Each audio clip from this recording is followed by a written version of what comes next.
Hi everyone, welcome to today's webinar where we're going to take a look at popular cyber attack methods and some suggestions on how to effectively mitigate them. So before we get started, my name's Danny. I am the head of technical delivery here at Lepide, and I'm going to be your host for the entire session today. So just before we get started, I've muted all the microphones for the duration of this webinar. There's quite a few people here, so it's just to keep the noise down really. But if you've got any questions or comments, please feel free to drop them into the questions pane. And of course, I'll do my best to answer them as we go. We'll probably have some time at the end of the webinar for a short Q&A as well, if needed. It's quite a short webinar today, actually. You probably expect it to run for around 30 minutes or so. The webinar is being recorded, and of course, as always, we're going to share the link with you at some point after that. We'll send like a follow-up email that will have the link to this webinar in it too. If you want the slides, you can respond to the email when you get it as well. So if you want a copy of the slides, please feel free to let us know. We can send that over to you as well. So today we're going to be discussing the following cyber attacks and of course some suggested approaches on how to mitigate them. We'll be looking at social engineering, malware, web-based attacks, credential theft, DDoS attacks, and then focusing a little more on potential insider threats. What we'll do towards the end is offer a suggested strategy to protect against these threats and kind of essentially protect your data once and for all. So to get things started, I think what I'd like to do is start with a quote from one of our white papers. Attackers of 2019 are a resource ever. The attack methods they use continue to evolve and include new and improved forms of malware, even more targeted and sophisticated phishing attacks, distributed denial of service attacks, crypto mining, and more. So to really paraphrase this, the traditional attack techniques are still being used, but have become even more targeted and sophisticated. So, with that in mind, let's start with taking a look specifically at the first point, which is, of course, social engineering. So, according to the 2018 Cybersecurity Threatscape report, malware remains the most popular cyber attack vector.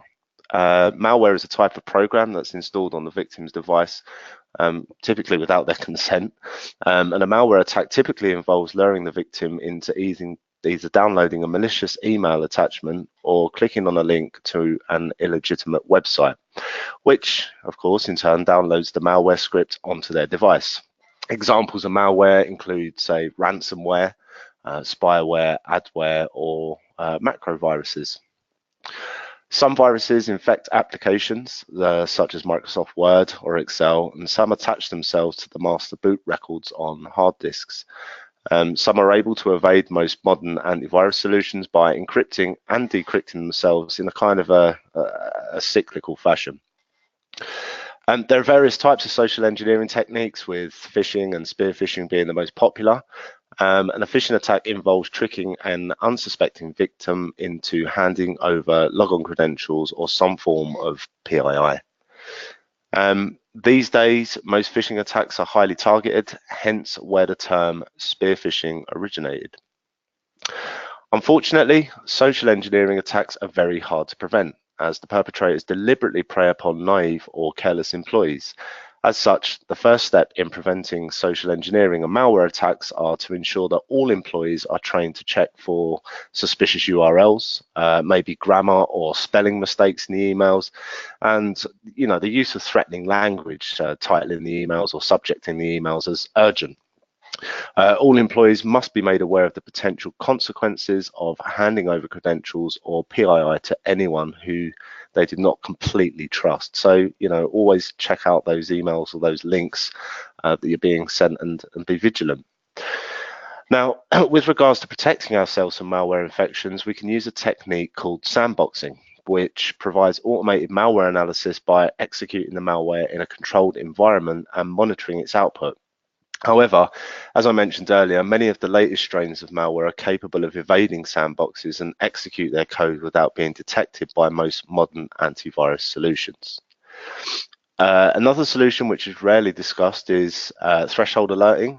This feature is commonly found in solutions such as ours, Lepide Audit, or other change auditing solutions. While threshold alerting cannot prevent the execution of the malware application, it can help prevent the attack from spreading. So the principle behind threshold alerting is that an alert or custom script can be executed should a particular condition arise which matches a predefined threshold. And a good example of this is how we would use this to detect the bulk encryption of files, which could be an indication of a ransomware attack.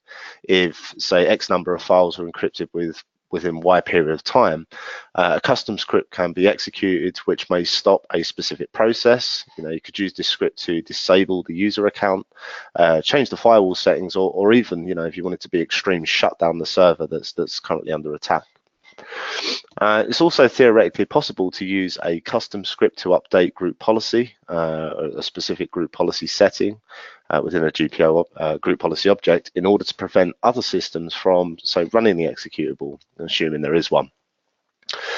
I think it's safe to say that there's no silver bullet approach to defending against such cyber attacks. If your employees are well trained and you have the means to detect and respond to anomalous events in real time, you're going to significantly reduce the size of the attack surface with these types of attacks. So next we move on to web-based attacks. Websites and applications are regularly targeted by hackers. Of course, this is in part due to the large number of insecure websites and applications that are now available on the internet and the relative ease in which they can be exploited. Web attacks can include anything from SQL injection and cross-site scripting attacks to exploiting insecure authentication systems and poorly configured XML parsers. Here we can see the most common types of web attack, including the solutions required to mitigate them. So if we start with SQL injection, occurs when an attacker is able to execute a SQL query via an insecure web form, allowing them to either create, read, update, or delete data from a victim's database or their set of databases. To protect yourself against SQL injection, you must ensure that you're enforcing a least privilege access model to your database. Additionally, all SQL queries should be hard-coded to prevent attackers from injecting variables into dynamic commands. And then we've got drive-by attacks. They occur when an attacker injects a malicious script into a website's code. One of the most common types of drive-by attack is cross-site scripting, or it's also commonly known as an XSS attack. When a user visits the compromised website, the website may either install a malware onto their device, steal their cookies, or redirect them to a cloned or a spoof website in an attempt to actually obtain their credentials.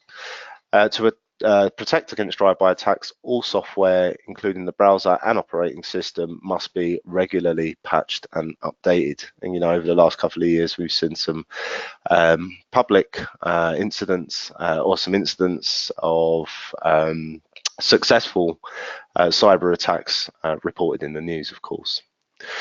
Organizations should take advantage of the latest threat intelligence solutions used alongside blacklisting and whitelisting to prevent employees from accessing websites or installing apps that are known to have been compromised previously. Quite simply put, the fewer apps your employees have installed on their system, the less chance there will be of a drive-by attack occurring or even being successful. And then we've got man-in-the-middle attacks. These occur when communication between the client and the server is intercepted by the attacker. The attacker will seek to either replace the client's IP address with their own or intercept messages in order to impersonate one of the participants. I think, quite commonly to prevent man-in-the-middle attacks, most online vendors or reputable online vendors purchase an SSL certificate from a trusted provider, which provides a unique and encrypted connection and verifies their identity to the user. However, attackers sometimes install network monitoring software, sniffers as they're commonly known, on either the client or the server in order to eavesdrop on communication between them.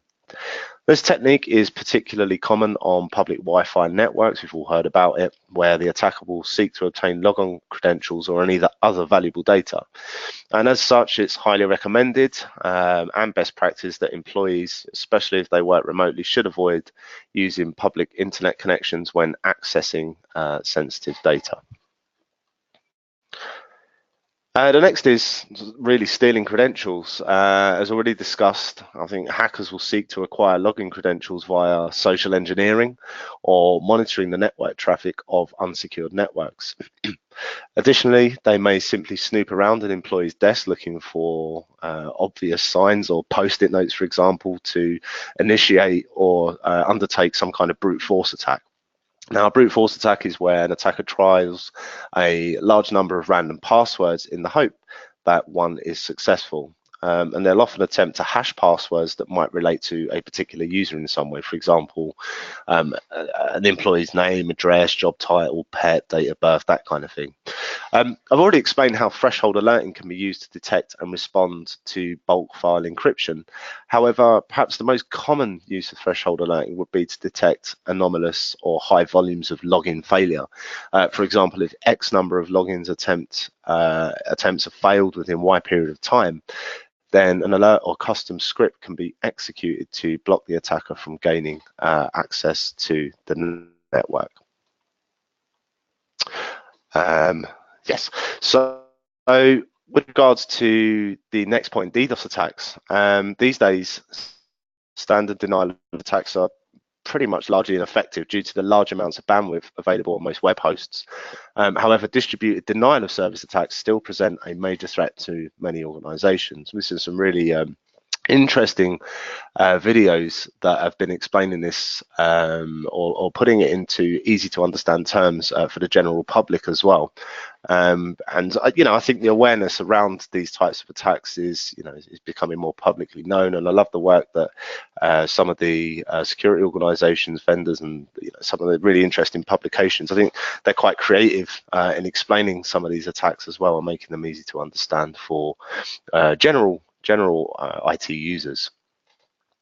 Unlike a denial of service attack, where an attacker uses a single device to flood a particular server with requests in order to actually disrupt their service, a DDoS attack is able to leverage a network of potentially, could be thousands of devices, and commonly referred to as a botnet, to carry out the attack.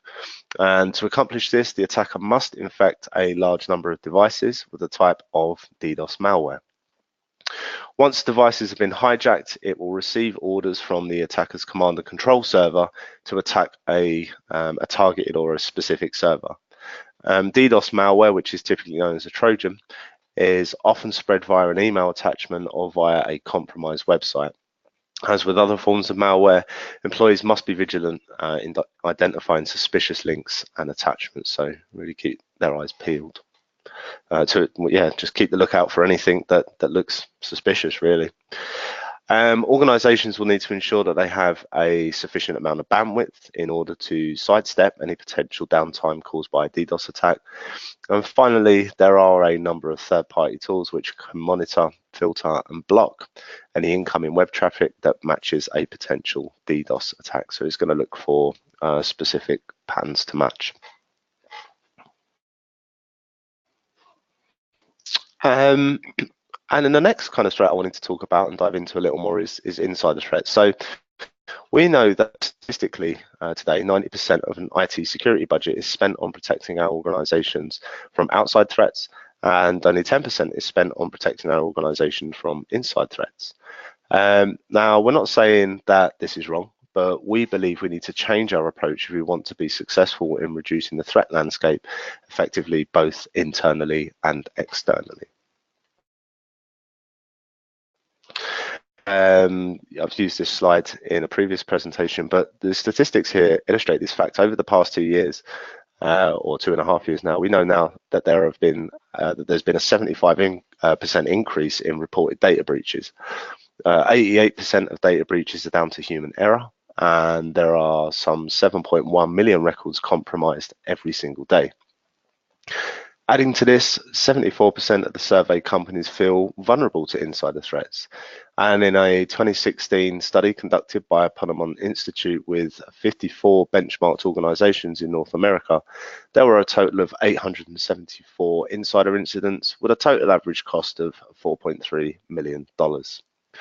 Alarmingly, over 2/3 of all incidents were down to insider negligence, 10% relating to credential theft, but almost a quarter of all of these incidents were due to criminal insider activity. So, unfortunately, trust should no longer be an advocated security strategy in our businesses anymore. It just doesn't work. And the statistics on the previous slide really highlight this fact. But I think the question we really need to ask ourselves is what turns an employee or a co-worker into a potential threat or a malicious insider? So a few points I've listed here. Number one, they may be looking for opportunity. So curiosity gets the better of most of us from time to time, and in some instances could be an opportunity to steal data for self-gain or discovering what you can actually get access to. This type of action is usually spontaneous and is not premeditated. Second point is revenge. So maybe a disgruntled employee who feels an injustice has been done may actively seek to damage the business in some way through data theft or opening access to valuable data in the surrounding systems for a kind of a premeditated attack in the future.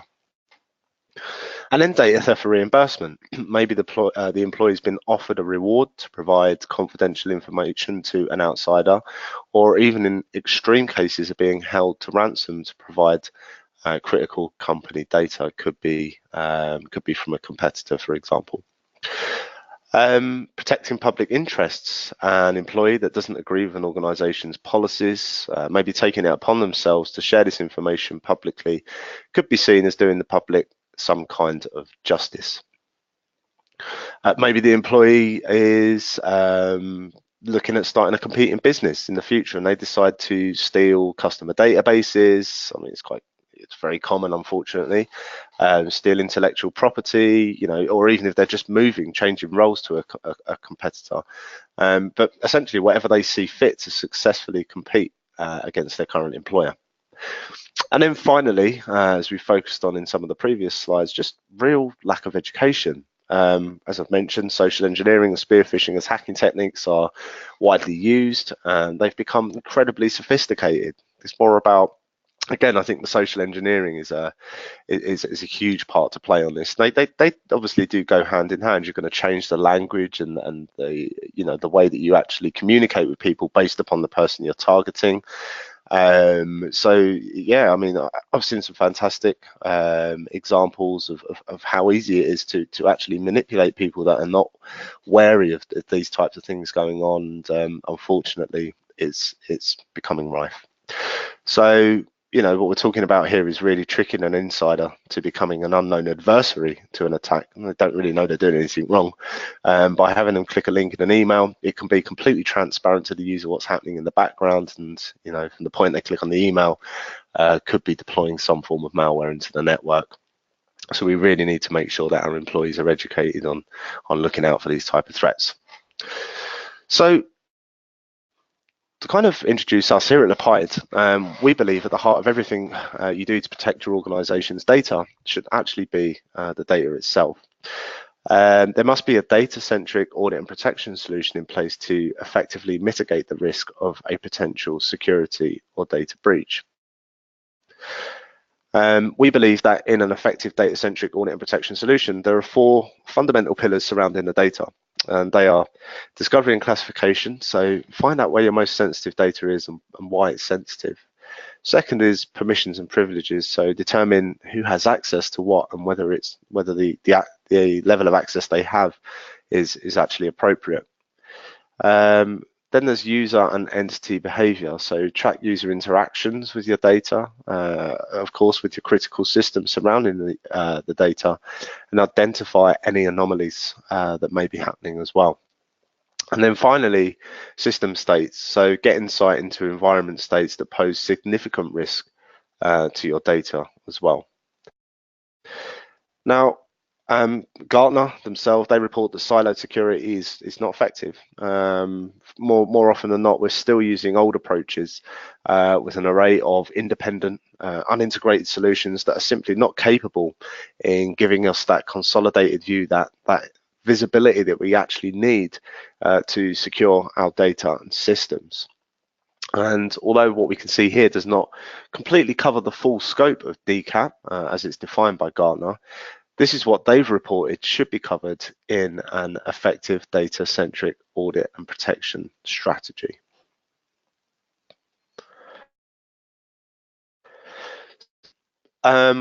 Yeah, just to give you a little bit more information about us, I did mention this is a relatively short webinar today, so we're going to start wrapping up with a bit more information about us. We were founded and incorporated in 2004, so we've been in this industry for quite a while now. We employ around 130 people worldwide, and we've got three global offices. I am, of course, in our London office. We're headquartered out in Austin, Texas, and we also have our research and development done out in New Delhi, India.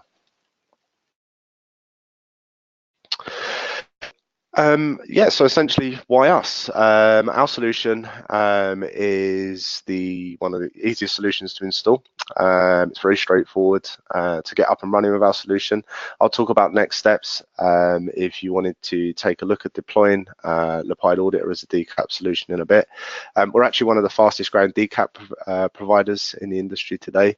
We've got a broad scope of platforms within our solution that we can currently support. A realistic price point, which I think is of course really important. We've got a strong support team as well, very reputable guys that support us and deploy our solution, and we deliver value fast. So as the deployment's easy and straightforward to get up and running, you can get value from this solution very quickly. We're not talking about weeks of implementation time, a couple of hours, and you can start identifying the changes that are being made almost immediately and start getting that kind of state information about the potential areas of risk within your IT infrastructure. So a couple of points kind of moving forward from here now. You can of course visit our website to find out more. If you wanted to get a product demo of Lepide Auditor to find out how it may be able to help you, you can visit that link there. Obviously take a screenshot of this page, or you can view it again. But all of these resources can be found on our website at lepide.com. You can get a free trial of our solution as well. So everything we kind of talked about, you can download, get up and running relatively quickly. We've got a couple of different options as well. So you can download the solution and configure the SQL backend, or you can and install it on your existing infrastructure, or you can download a virtual appliance that comes bundled with everything and just essentially plug it in. For any kind of commercial queries that you may have, feel free to contact sales. And if you're an evaluating customer at the moment, or you decide to evaluate, you can contact our support team and get technical support on your deployment. So that's essentially it. Today, once again, it was a very short webinar. I hope some of the information that you saw on the slides were useful. What I'll do now is I'll hang around for a little while and just answer any questions that any of you may have. If you'd like to see the solution in action, we do have a weekly webinar that we run every Tuesday, hosted by myself, that will give a solution overview. That recording is also available on our website, but if you want a kind of a personalized one-to-one demo to talk about your requirements in more detail, please feel free to visit our website and we can get that set up. As I said before, the email that will get sent out to you with the link to the recording, you can respond to that as well. So if you wanted to talk to me or one of my colleagues further, please just drop us a note and we'll get back to you immediately. Other than that, if you need to shoot off, I wish you all well. I hope you enjoy the rest of your day. And as I said before, I'll hang around and answer any questions you may have. So thank you very much. And I hope to speak to some of you again really soon. Thank you.